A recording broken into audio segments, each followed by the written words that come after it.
Will the Prime Minister provide details of the remit of the 3-member Repatriation Committee and any updates as to what they have accomplished to date?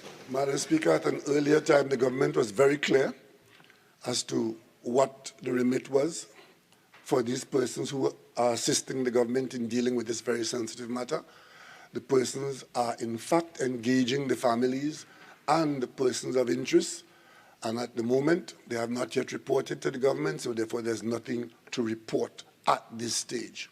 Prime Minister, given that we have what is referred to as the Nightingale Committee since 2018, how is this Repatriation Committee's work expected to complement where that Nightingale Committee has actually reached?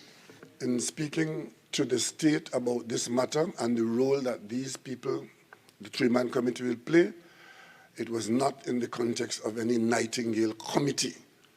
This was a different arrangement by persons who had gone out there with the ability to assist the government with whatever work the Nightingale Committee was doing, the National Security Ministry, the Ministry of Foreign Affairs, and so on. So there's no particularization in measuring who has done what and who has reached where.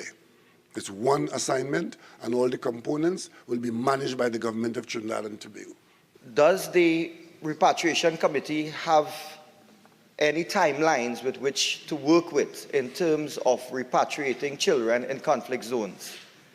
Yeah. Madam Speaker, that question was answered by the chairperson because that question was put.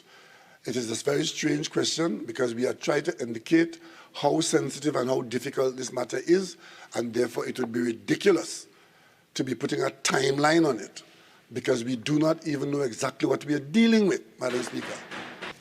Prime Minister, we have had the Nightingale Committee making statements to the effect that their work is very advanced, and this is as at 2020. We are in 2023, and some of the children in conflict zones, their ages are of course increasing. And in this context, as Prime Minister, does the National Security Council have any concern over the potential radicalization of these children, given the gap of time we are working with? Madam Speaker, I don't know any human being whose age is not increasing.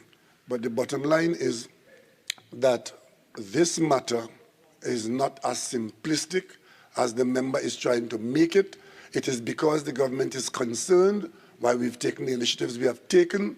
The initiatives are dealing with a matter which is largely out of our reach and our resources, and we are making every effort to ensure that that situation changes for the better as we go forward. But given the nature of the problem, Madam Speaker, it cannot be simplistically put about timelines and dates and Nightingale committees and so on.